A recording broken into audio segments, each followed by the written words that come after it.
बचन बाबूजी महाराज भाग पहला, बचन नंबर 70। आगरा 10 अप्रैल सन 1939। संतों की भक्ति सबसे न्यारी है।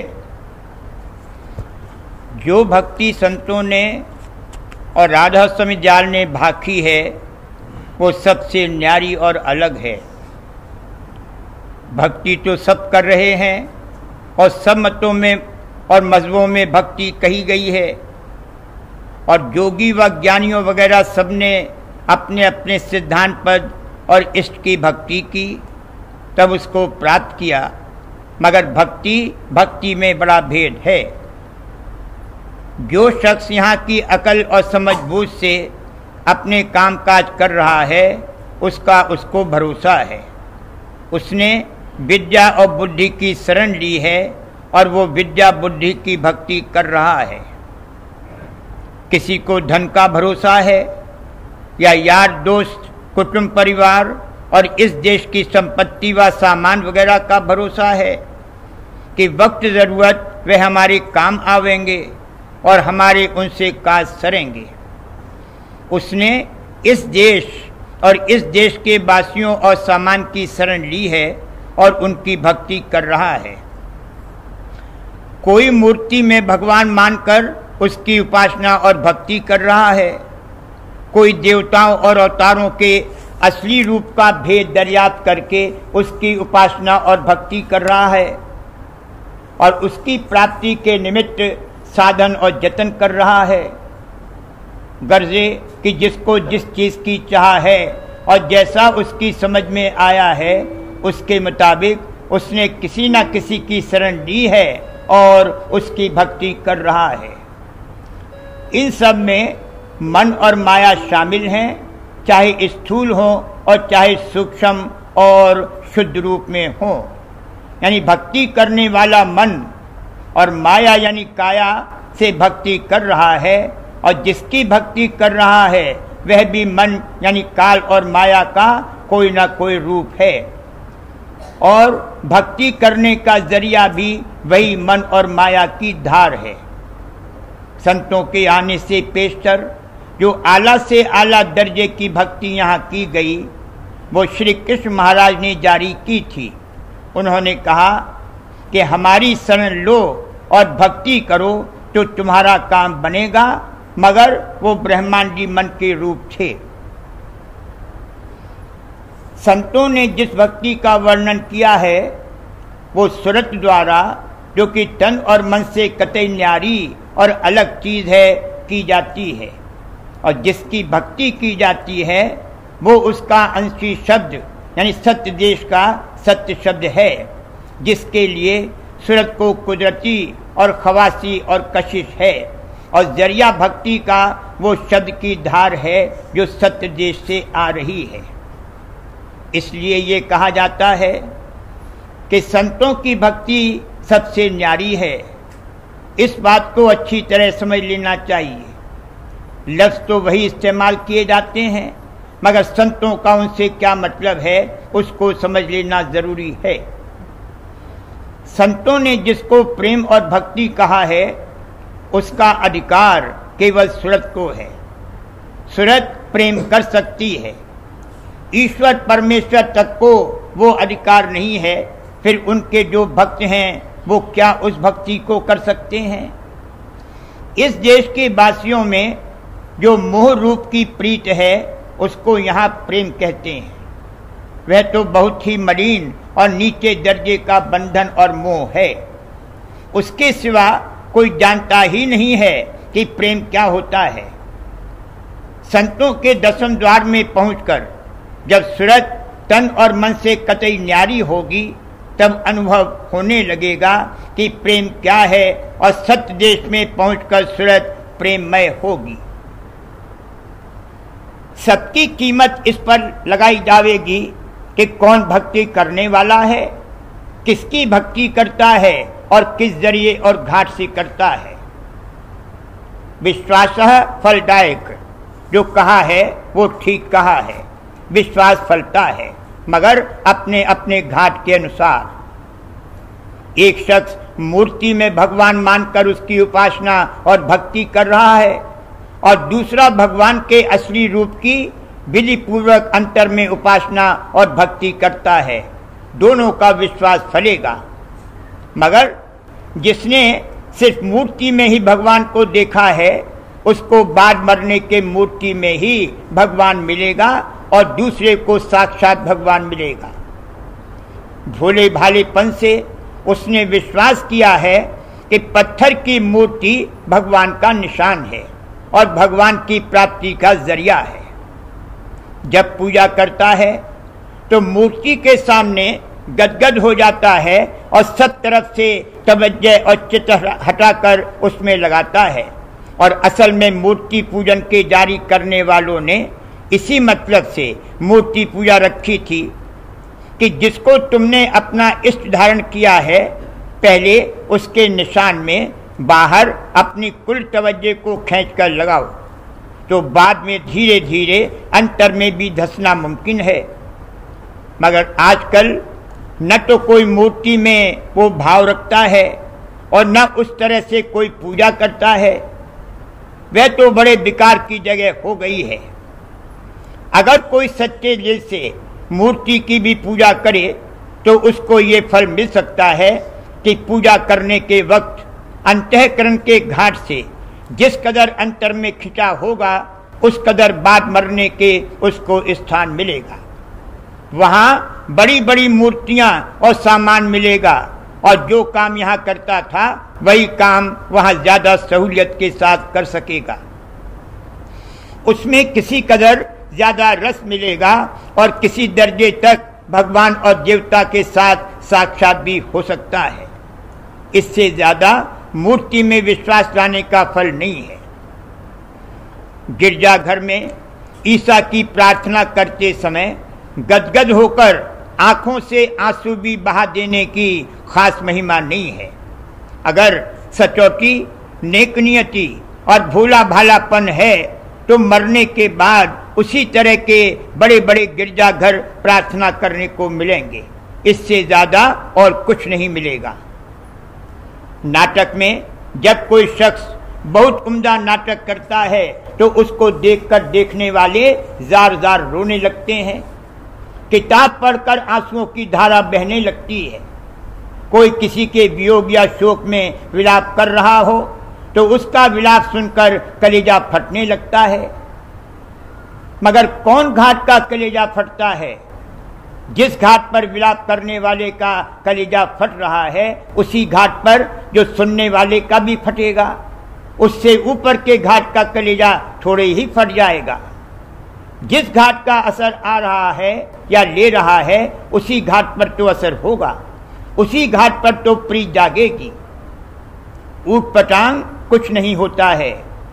लोभी को धन प्रिय है तो जिसके पास बहुत धन है वह उसको प्रिय लगता है।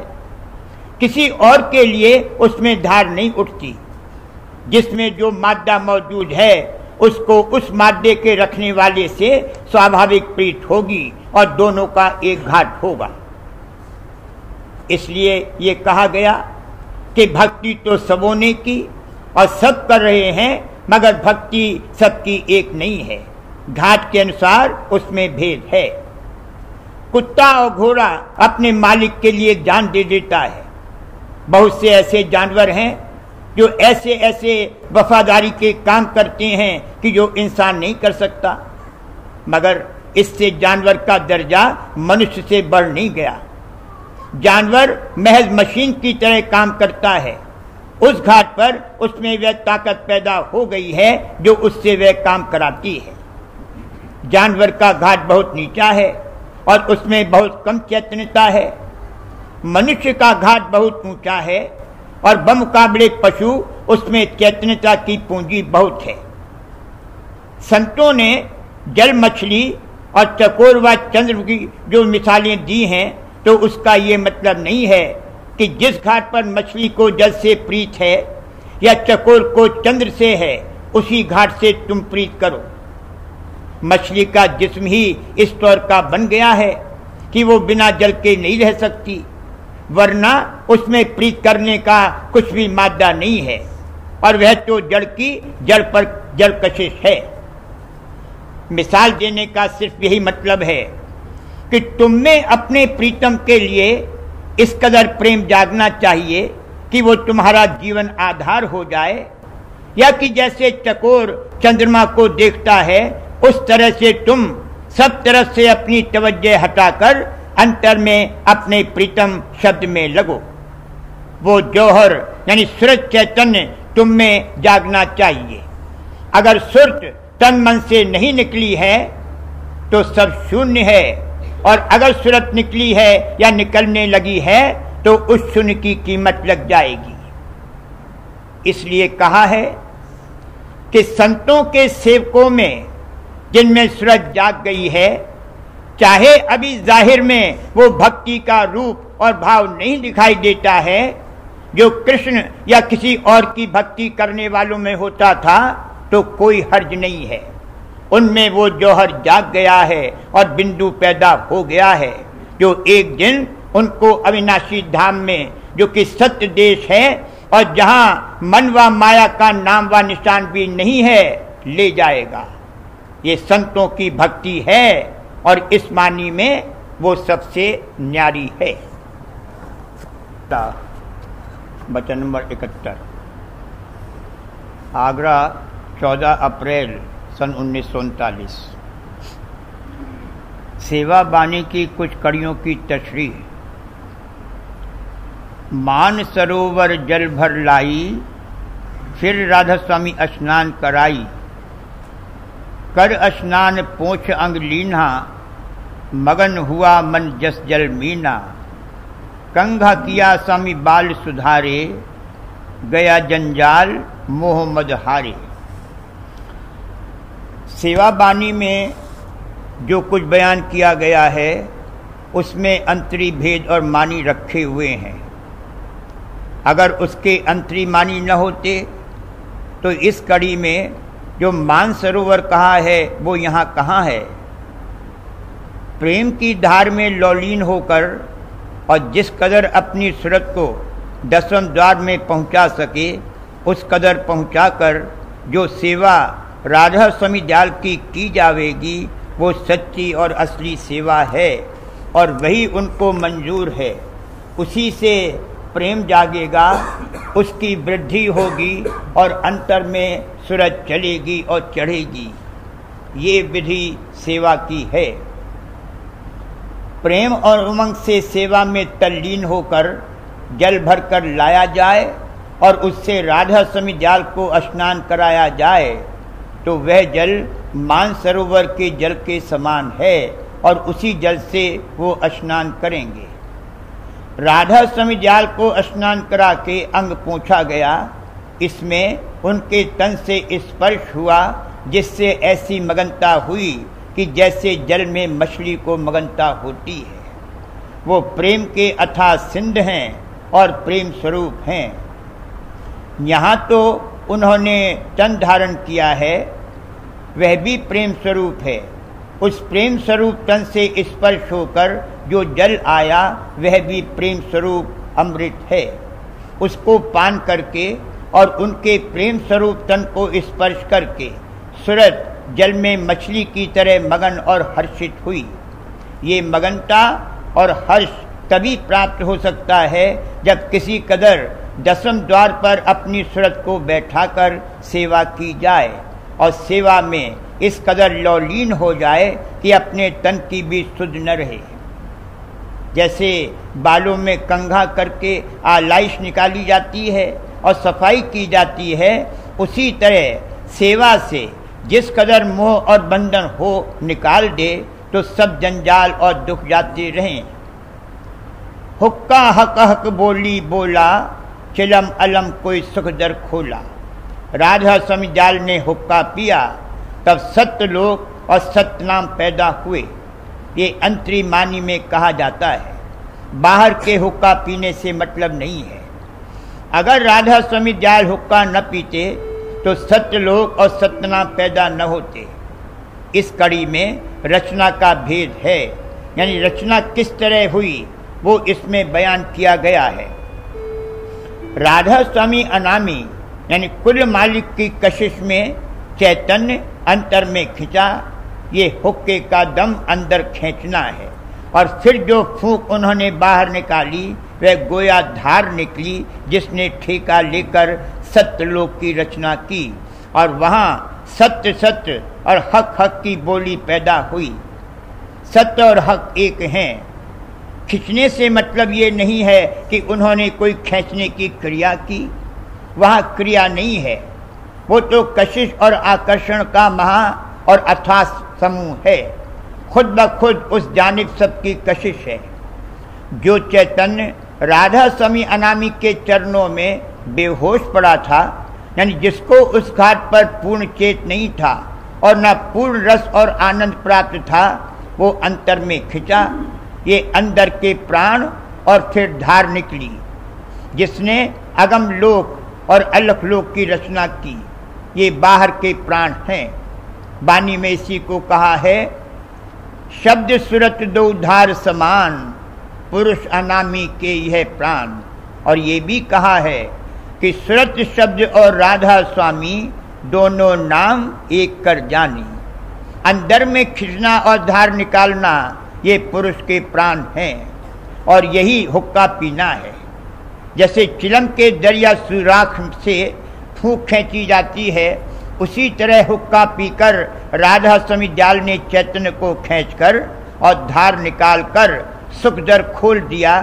यानी जो चैतन्य अचेत अवस्था में पड़ा था वो पुरुष की कशिश में खिंचकर चेत में आ गया, और अलम व रंज और जो कुछ कमी पूर्ण रस और आनंद प्राप्त करने में थी वह खो दी गई और दूर हो गई। सत्यलोक सुखदर है। सत्यलोक से नीचे काल और माया ने रचना की। ये अंतरी मानी इस कड़ी के हैं, मगर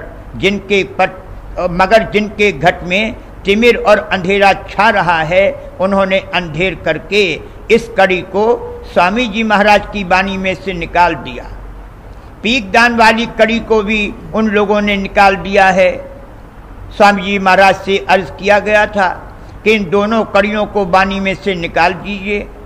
हुक्के वाली कड़ी को इसलिए कि जिसमें सिखों को ऐतराज न रहे, और पीकदान वाली कड़ी को इसलिए कि इसको पढ़कर और सुनकर लोग चिढ़ते हैं। स्वामी जी महाराज ने फरमाया कि ये कड़ियाँ नहीं निकाली जाएंगी, इन कड़ियों को जानबूझकर रखा गया है जिसमें वह लोग जिनको पुरानी टेक और पक्ष है और सच्चे परमात्मा के ख्वाहिशमंद नहीं हैं, इनको सुनकर और पढ़कर चिढ़ें और दूर रहें, और अपना नाकिस साया सच्चे परमार्थियों की संगत पर न डालें। और सिर्फ इसलिए ही नहीं कि इन कड़ियों में अंतर का बड़ा भारी भेद वर्णन किया गया है, मगर जो टेकी हैं वो किसी तरह नहीं मान सकती। इनको स्वामी जी महाराज में न कभी भाव था और न कभी आया। अगर स्वामी जी महाराज में प्यार और भाव होता तो राधा स्वामी नाम में भी प्यार होता, और स्वामी जी महाराज के वचन वाणी पर ऐतराज न करते। उनको असल में सत्य नाम में भी भाव और प्यार नहीं है, महज टेक और पक्ष है। जिसको राधा स्वामी नाम में प्यार है उसको सत्य नाम से कोई विरोध नहीं है। सत्य नाम भी तो राधा स्वामी का ही रूप है। वाणी में फरमाया भी है कि अगम अलख और सत्यलोक इन तीनों में पूर्ण रूप है। इन तीनों में मेरा रूप, यहाँ से उतरी कला अनूप।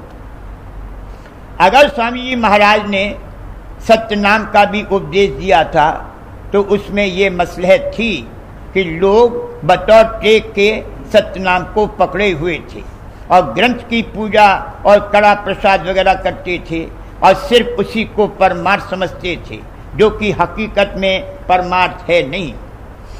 अपने लिए 84 का रास्ता खोल रहे थे और किसी तरह राधा स्वामी नाम कबूल करने को तैयार नहीं थे, तो उनको दया करके सत्य नाम तक का ही भेद और उपदेश दिया गया कि समृद्ध पुरुष से ये भेद और युक्ति अभ्यास की लेकर अगर अंतर्मुख कार्रवाई करेंगे तो कुछ अंतर में चाल चलती रहेगी, वरना सारी उम्र वही काम करते रहेंगे और उससे कुछ भी फायदा हासिल न होगा। मगर बगैर राधा स्वामी नाम में प्यार और भाव आए हुए सत्यलोक में भी कोई नहीं धस सकता है। स्वामी जी महाराज ने फरमा दिया है, मैं तो चकोर चंद राधा स्वामी, नहीं भावे सतनाम अनामी। राधा स्वामी जाल के अवतार स्वरूप स्वामी जी महाराज के पधारने से पेशतर जो संत आए, उनमें से बाज ने अपनी वाणी में राधा स्वामी नाम का इशारा किया, और कबीर साहब ने तो एक शब्द में बिल्कुल साफ साफ कह भी दिया है। उन संतों ने आमतौर पर सतनाम ही का भेद और उपदेश दिया, इस वास्ते कि जब राधा स्वामी जाल पधारेंगे तब वो स्वयं राधा स्वामी नाम प्रकट करेंगे। जो लोग सत्यनाम की टेक बांधे हुए थे और राधा स्वामी नाम, धाम और मठ में विश्वास नहीं लाते थे, उनका भाग इस वक्त बहुत ही कम और ऊंचा है। बहुत ही कम चैतन्यता की पूंजी उनके नसीब में आई। उनका सोया हुआ भाग अभी नहीं जागा है। लेकिन अगर समर्थ पुरुष से सत्यनाम का उपदेश लेकर कार्रवाई कर रहे हैं या कार्रवाई का सिलसिला चला आ रहा है, तो एक दिन उनको भी राधा स्वामी नाम में प्यार और भाव आ जाएगा। और जब राधा स्वामी नाम में प्यार और भाव आ लेगा तभी सत्यलोक में जा सकेंगे, उससे पहले कदापि नहीं। राधा स्वामी नाम की धारणा करने का ये मतलब भी नहीं है कि सत्य नाम से विरोध किया जाएगा।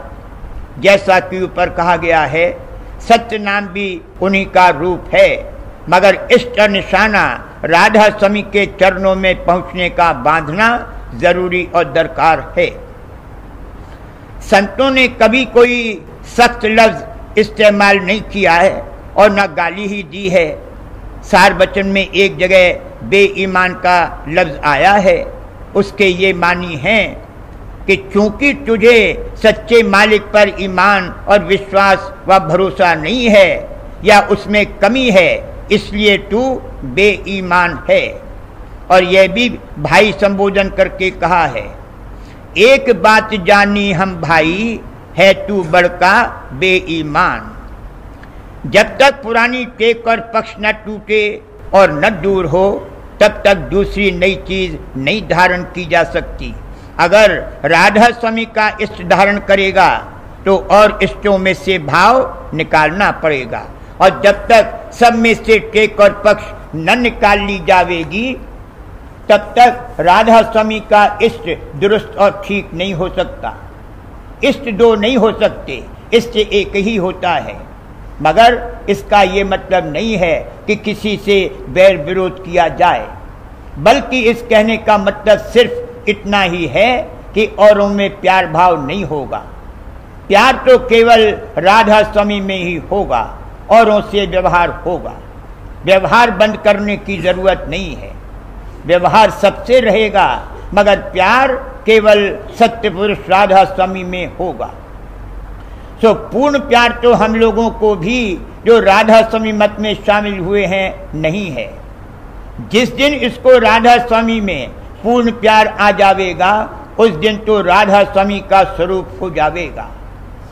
हम लोगों ने अपना निशाना राधा स्वामी धाम बनाया है और इष्ट राधा स्वामी का धारण किया है, और राधा स्वामी नाम को अपना ध्रुव तारा और कुल कार्रवाई का रहनुमा बनाया है, और उसी निशाने की तरफ हम चल रहे हैं। और राधा स्वामी के चरणों में हमारा प्यार बढ़ रहा है, और बढ़ते बढ़ते एक दिन पूर्ण अवस्था को पहुंच जाएगा। जिसको किसी चीज या रीत या कार्रवाई में कोई टेक और बंधन नहीं है, उसके लिए उसका होना या न होना और करना या न करना दोनों बराबर हैं। मगर जिसको किसी किस्म की भी टेक और बंधन है, उसको तोड़ा जाएगा और उसे तोड़ देना चाहिए, वरना मृत्यु के समय वो टेक और बंधन तकलीफ देगा और अपनी ओर नीचे खींच लावेगा। मुंह के कहने से काम नहीं चलेगा कि हमको कोई टेक और बंधन नहीं है।